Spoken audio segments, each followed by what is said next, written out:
Hello, guys. Because of the new influx of players that we've been getting into last epoch, I just wanted to make a short tutorial guide on how to use the tools available for us. Now, if you're a veteran PoE player, which is Path of Exile, you know that we've been using Path of Building for quite a long time, including the community fork and everything else. I just wanted to mention that there are some tools that you can use for last epoch as well, and while they're not so developed, neither is the game. We're still in beta. These tools are going to improve over time, but I just wanted you to know that you don't have to go in blind. You can definitely use a bit of planning to get your characters to where you want it to be.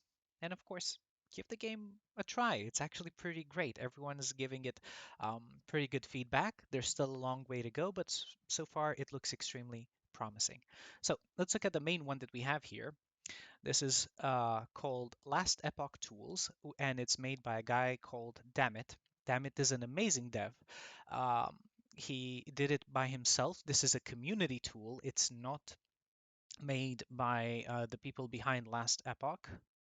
So shout out to him. There's also a Patreon here, and he's also the guy that did Grim Tools, which is still an amazing tool that I use every single day whenever I pop up Grim Dawn. Now, on to how it works. You open it up. This is what you see. You have a couple of stats here. You can hover and see the sources of these things. Like whenever you have health, it gives you like the base health that your character has. Strength is base. Everything is base here. And there's all of these tabs. Offense, naturally contains most of the things that you would find in your offensive tab of a character. Defense are things like endurance, threshold, which is something relatively new added. Unfortunately, we don't have the hover option, but probably he's going to add it later on because the tool still has a bit of limited functionality. You have a minion tab and other being mostly the effects that your attacks or spells can cause. Now, there is a problem, which is the character sheet stats are not added to this total. You have to do a bit of math, unfortunately. Not everything is automated. And again, for the veteran Path of Exile players, think about Path of Building before they had access to the database and they could just simply input all of the things there, meaning Path of Building itself had to make approximations. Well, in this case, you just have to add things to your total. And I'll show you how to do it. Let's say that we want to make a class.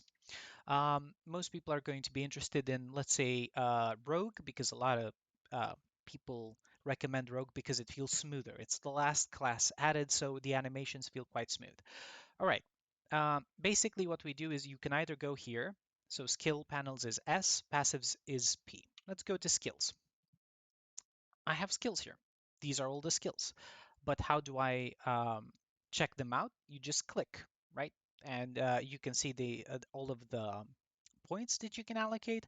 You can also search. For example, I'm interested in making a bleed character. There we go. Bleed, bleed, right? Now, if you want to actually select skills to specialize, you only have the base ones. And the question is why? Because we don't want to make a rogue. Let's say that we want to make a blade dancer. Because Path of Math is and like a lot of other players started playing rogues and blade dancers. Let's just say blade dancer, right? And I want to select skills to specialize. Again, I don't see the blade dancer skills. Well, that's because you need to put in sufficient passives to make it a blade dancer. So you need 20 points in the rogue base class.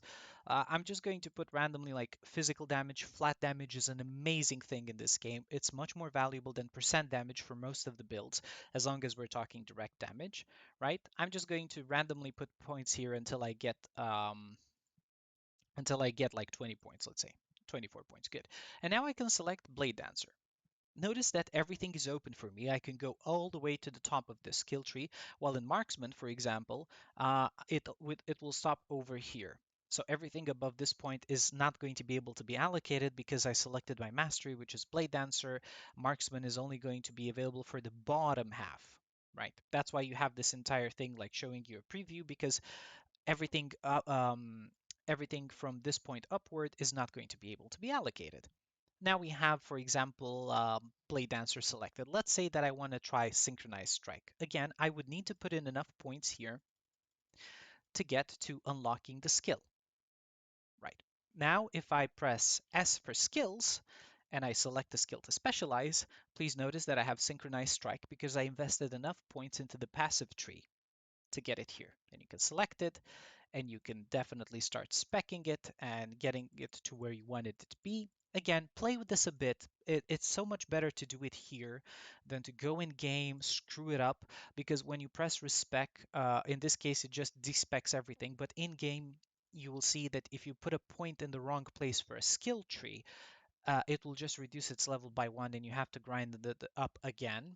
There are some compensation mechanics for that, but still, it can be quite annoying. Good, but that's not everything. So here's the issue. Everything that you put into your passive skill tree is not going to be added to the total, unfortunately, because of an interaction with the game engine. It has nothing to do with the developer Dammit, who's still trying to do a great work. And later on, we're probably going to get the same integration that we had between Path of Exile and Path of Building. But for now, that integration is just not available. Or, sorry, I keep giving Path of Exile as an example, or between Grim Dawn and Grim Tools, the same integration where you would put passives here and then they would show up in the character tab here without any worry. But for now, you're going to have to do a bit of math, unfortunately, right? So for example, if you want to make a bleed character and you spec heavily into bleed chance or any other dot chance, the only thing you're going to see here is the base total global bleed chance and not the specific ones attached to the skill tree. Okay, but this is more than just like selecting your passives and doing a bit of math to see how you are on resists. This tool can do much more. It can do blessings, for example, right? Like for example, let's say that I want to play with something that has what's good here? Lightning resistance. Well, you can actually make a lightning resistance blade dancer if you really want, like to shred lightning resistance. Let's say that I want health regen just for kicks of it. Make sure that you select, for example, the level 100 version of these blessings if you want to see what they look like, because these are going to be available from the most the most powerful and highest level of monolith system in the game, right? So first you unlock like the 75 version of it, level 75 blessing, and then a stronger one which is level 100. This would require a different video to explain what monolith system is.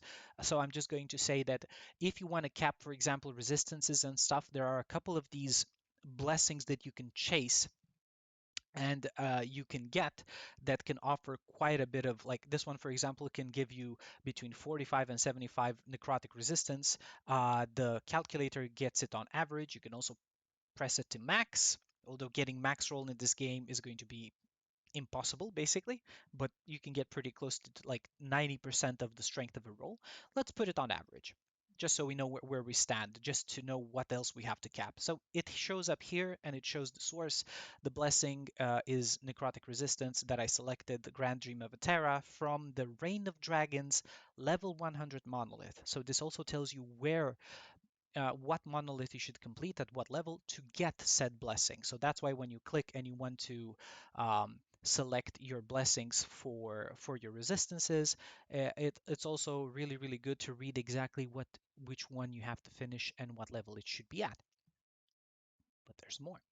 Now that we're done with like selecting our passives and learning how to put points into our skills, time for gear. I'm making a blade dancer. So let's see. There's no reason to put unique or legendary yet. I mean, no, I apologize. I should mention there's no legendary items yet. So selecting or deselecting this isn't going to do much. But you can select unique and you can select set. For example, if I unselect basic, it's going to start showing unique and set items because those are the other two things that are available right now. I can also just take these out and just select swords, and it's just going to give me the base sword. This is also a very useful way of finding out what is the best base for your build, right? So for example, let's say that I want to make a bleed blade dancer. What would be the best chest? Well, you can select unique, and have a look here and see, oh, okay, bleed, bleed, bleed. There's not a lot of bleed. There really isn't any unique. So let's say that I decide to try to craft a basic chest. I would select this and I would see crit strike, critical strikes do nothing for dot damage, which bleed is, and bleed is a physical type dot. So in that case, I think that the best thing to do is Crimson Garb, right? So I selected it. It's selected with blue. What are the prefixes available for it? Well, these are the prefixes. This is also good because it shows you those affixes that you can craft that maybe you haven't gotten yet because they're very rare, for example, right? So this is a great way to see, oh, so I need to break down these kinds of affixes to get these kinds of things that then I can craft onto other pieces of gear because crafting in Last Epoch is kind of simple, which is a good thing. So let's say, for example, that I want to bleed chance per equipped sword, and I can put it to tier 2, tier 3, tier 4, tier 5. If you get actually what we call an exalted item, which is going to show up as purple, that means that those can also roll with tier 6 already on them, or tier 7. And please note that the difference between tier 5 and tier 7 is basically double. So they go on in strength, they go on exponentially past tier 5. Tier 5 and up to tier 5, they're more like a bit more scaling, and then they just go up incredibly, incredibly fast. And this is the way in which you can calculate which affixes you want. So I say that one of the prefixes has to be this. I selected it again with blue. Then I go on to the next one. And let's say that I want dexterity. You can also just type it here, press enter, and it's going to show you that it's available for a prefix and it's available for the second prefix, because again, items can have 4 affixes, but it's not available for any suffixes. So I selected already the first one, which is chance to bleed. I'm going to select the prefix number 2 and say let's go to tier number 5, which is the regular amount that you can craft at a maximum value on an item. Let's move on to suffixes. For suffixes, I think I want to have some health. So I'm just going to type in health, and we have three different things that we can do here. Health regen, which is generally useless unless you're a certain other class. It doesn't do much on a melee character. We're all about leech. So you can have flat here, or you can have percentage, or you can select flat here, and we already selected percentage over here. So notice that once one of them is selected, the other one is just grayed out. Once we've done this selection of all of the things that we want, notice that we have 4 total affixes. The prefixes have their gray bars on this side, the suffixes on this side. So the interface also kind of helps tell you like which one is a prefix and which one is a suffix. We press save changes, and there we go. Our perfectly crafted chest with huge health, all of them tier 5. The implicit is also going to be calculated in average mode. So if you go right now to offense and you look at increased physical damage, because it doesn't calculate your skill tree or your passives, it's only going to calculate what you have from blessings and gear. If you want to know the total amount of physical damage you're going to do, you're going to have to look at all of your tree and do all the percentages yourself. So this is the way we can actually craft our gear. It's incredibly useful, especially if you're starting out and you have no idea. Like for example, chest piece, helmets, and the relic slot are class specific. And since you're starting out, you have no idea what implicits these items have. So in order to learn, you should probably just look at the white items here. Like for example, I want damage over time. I know that Umbral Visage, despite the fact that it's level 70, is not the ideal situation. I would need something with a useful implicit, and here I would definitely use damage over time from a Scalebane Grimace. And then I can start the process all over again of selecting my prefix and selecting my suffix, right? Okay. The only other thing that I should show you is, of course, you can put the skills on the bar here, but that doesn't matter. I mean, only if you want to show this to build to other people so they can, give you some input, some feedback, or you want to teach them how to play the build. The other thing that I should be talking about is idols. Idols are like similar to Diablo 2 charms, and they come in all shapes and sizes. They can be one box, they can be three boxes like this, they can be tall, they can be flat, etc., etc. So how do we calculate idles? Generally speaking, the strongest idles for most builds are going to be either tall 4 spaces or flat 4 spaces. The bigger they are, the more effect they have, obviously. So let's say that I want 4 tall idols. I already know, for example, from playing, that bleed requires physical penetration. Physical penetration is going to bypass some of the armor of enemies, making bleed more effective because it is a physical damage type. So if I want a tall idol, I'll have to make sure that I select one of these squares that can provide it. For example, if I start here, notice that only some idols are selected. I cannot select large idol because it's 1 by 3 height, and if I select this, it just doesn't have enough height for it. So basically, you'd have to select it starting from here. If you select it in the corner, all of a sudden you have everything you need. So I know that these ones are basically huge idols. There you go, 1 by 4, meaning they're basically 4 units high. You have to select it just like we did with the gear. And then we go to prefix. And let's say that I want something with a physical attribute to it. And there we go. We have physical penetration with puncture as a prefix. And look, there's even 2 suffixes that have phys. And you can select, for example, physical damage over time, which is an amazingly good stat. And now we press save, and there we go. We have our huge idol. Let's say, for example, that at one point we need one of we would need one of these smaller idols. Oh, you need me to select. Okay, let's say chance to ignite and bow damage, whatever. I just wanted to show you, like, if you also have like a 1 by 3 idol selected, we don't need to leave an empty space here. We can just select a 1 by 1 idol, and give it a prefix like damage over time, and giving it a suffix like physical damage. And there we go. Now we also filled this idle slot here. Right. This is a great tool to use in order for you to also calculate future resistances that you might need. But remember, you also have to factor in the passives that you get. So what I do generally, although it's not extremely effective, it's our only way of doing it. It's like I look over here and I go, okay, so I have damage, I have stuff, I have uh, fizz here. I still have no resists anywhere.